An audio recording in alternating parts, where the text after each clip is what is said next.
And I want to just say something that might trigger a few people here, because this is something that I personally struggled with. A lot of things in social media and marketing are simply...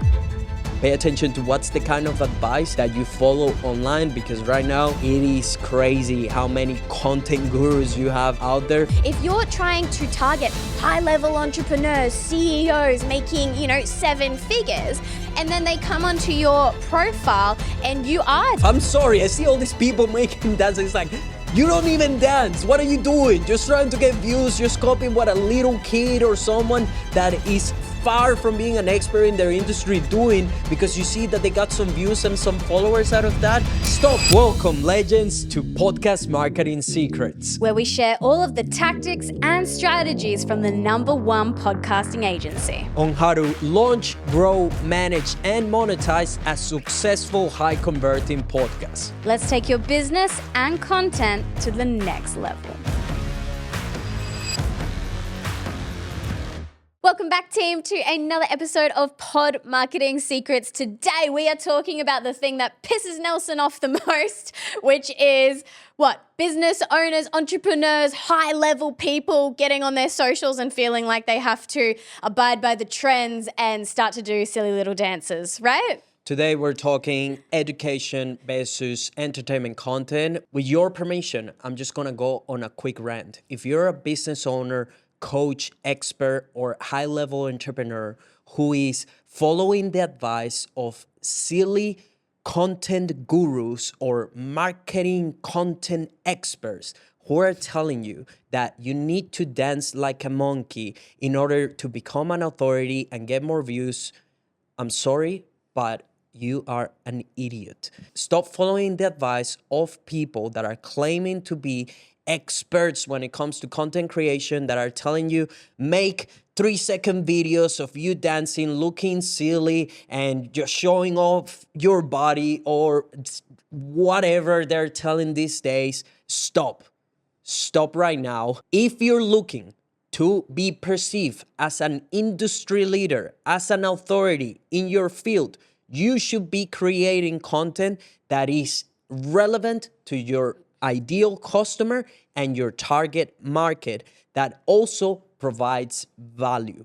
So please stop dancing, stop doing silly things and following the advice of these people claiming to be experts and gurus when it comes to this, that also don't have any of the proof to back it up as well. Please, it takes 2 cents to just go and look at the type of content that they do, and it's all stupid dances, all zero level of authority or value being provided. It's just outrageous stuff that, yes, get views, but not all views are equals. This is something extremely important to understand.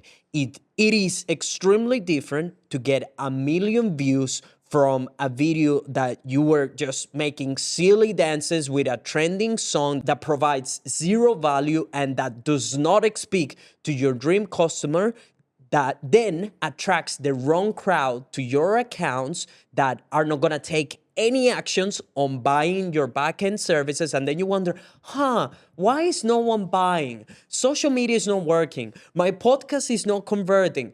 And it's all because you're following the advice of these people that are telling you to just be silly online when you're meant to be an authority, when you're trying to be perceived as an industry leader. So make content that is relevant. It doesn't matter if your content is getting 100 views, if you're getting 100 views of the right people, the kind of people that have the problems that you can solve with your offers, services, and products, so that then you not only can help them, but also get rewarded within your market. Yeah.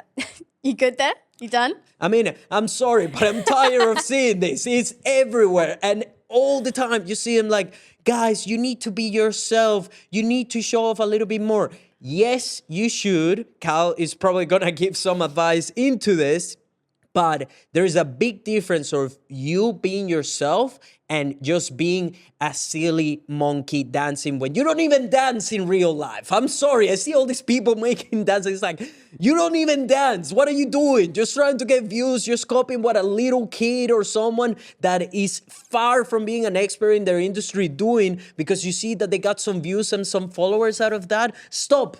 Stop right now. I do not want to hear you say, I don't understand why my podcast is not monetizing, why I'm not attracting the right kind of people, why nothing is converting. If you're dancing or making silly content online and following the advice of these content gurus. Just to add on to what you're mentioning there, I can understand where business owners are coming from with regards to this, right? Because I think there is a fear out there that, especially if you are a business that has a relatively small social presence, there's an element of credibility that comes with having more followers, more views, all right? But just bear in mind, it's all vanity metrics, okay? Let's say you do have, say, a smaller following. However, all of the content that you're actually putting out there is of value. It's not going to matter. They're not going to be like, oh no, these guys only have 100 followers. No, they're going to actually look at the content and be like, why do they not have more followers? All right. So it's very important that you don't get caught up in the vanity metric game because it simply has nothing to offer you in this space. And in fact, as Nelson was kind of leaning into, if you're out there producing this type of content, it can actually decrease your level of authority, all right? If you're trying to target high-level entrepreneurs, CEOs making, 7 figures, and then they come onto your profile and you are dancing around, it's not to say we're against dancing. We're not against dancing. However, if you are doing that, it's unlikely that they're going to potentially purchase from you because realistically, you're not demonstrating your expertise. You're not actually telling them how you can service them, how you can make them more money or whatever the goals are that they're trying to achieve. And so it just really doesn't help anybody. It doesn't help you. It doesn't help them either in terms of their search for your services. So the other thing to bear in mind here is, as Nelson was mentioning, each piece of content has its place, okay? We're not necessarily saying that you just need to stick to educational content. You don't. And in fact, I would encourage you to diversify the type of content that you're putting out there. However, you have to ensure that it's aligned in terms of your broader strategy and what you're trying to achieve, okay? So that all comes back to one of our previous episodes where we were discussing that you have to get clear on your target audience, why they're seeking out your services, how that links in with your offer, and then based on all of that, be designing your content pillars and styles around that, okay? So there might be an element of entertainment content mixed in there with your educational. That's more than fine. And then you should also be determining, all right, if these are kind of my content pillars, what's the breakdown of that, all right? Is it 50% educational content, 10% BTS, 20% entertainment? Break it up, and so that way you've got a very clear picture of all of that content that you're forming. The other thing that you can do when you're looking to create your content is look to your competitors. Look to industry leaders as well. People who are servicing the same type of people as you. What are they creating? What can you lean into and leverage? And also, what could you add to whatever it is that they're providing? What is something that might be unique about you and the way that you present or your personality that you want to convey through all of your content as well? So definitely don't underestimate looking to some of the top creators within your niche to be able to spark some of that inspiration as well. That's really important. Absolutely. Look at what they're doing. And when you're looking at competitors, be sure to pay attention to the top of the food chain. What are they doing? Why are they getting the most amount of attraction? Why are they more appealing to the market that you're trying to target in general, and see what you can grab from that and put your own spin to it, your own personality, your own perception and viewpoints, so that you can also start attracting part of that market that will resonate more with you than with that specific competitor. And I want to just say something that might trigger a few people here, because this is something that I personally struggled with. A lot of things in social media and marketing are simply copying.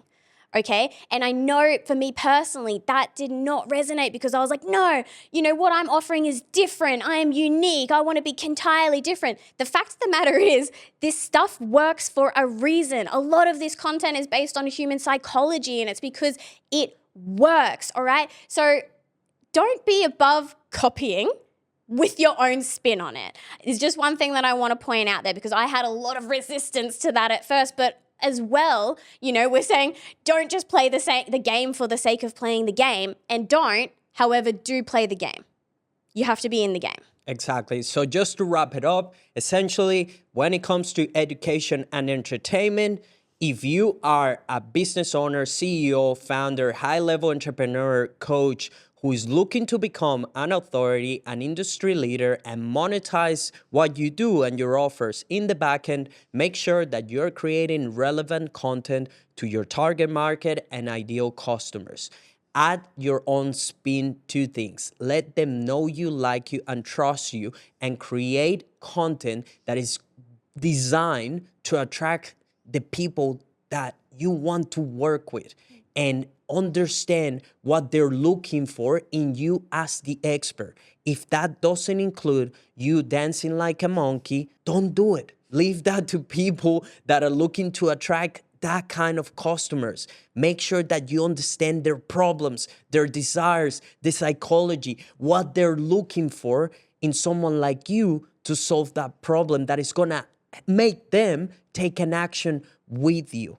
And as Cal was saying as well, make sure that you have a strategy for your content. Don't just create content for the sake of creating. You have different styles of content. We can dive deeper in a future episode with your top of funnel content, your middle of funnel, your bottom of funnel, your sales content, your educational content, your testimonials and social proof type of content. We can cover all of that in a future episode. But for now, just know that you don't need to be dancing like a monkey. Pay attention to what's the kind of advice that you follow online, because right now it is crazy how many content gurus you have out there that are just telling you the wrong advice to follow that is not gonna yield the results that you want for your podcast. Thanks, guys, for tuning into this ep of Pod Marketing Secrets. I hope you got a heap of value out of this episode. Feel free to send us any feedback you've got, and we will see you in the next episode.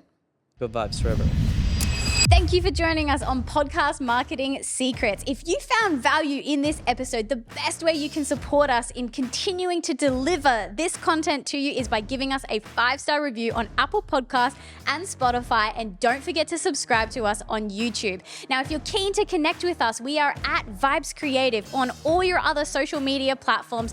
Please send us your questions, engage with us, let us know what you want to hear about next on the podcast, and we'll be sure to create content around that. And if you're interested in partnering with us for the highest level of support for you to be able to launch, grow, manage, and monetize a successful podcast for your business or your personal brand, we offer different levels of support, starting from our services, one-on-one coaching, as well as our completely done-for-you system. So if you're interested in finding out more, book a call with our team down in the description below.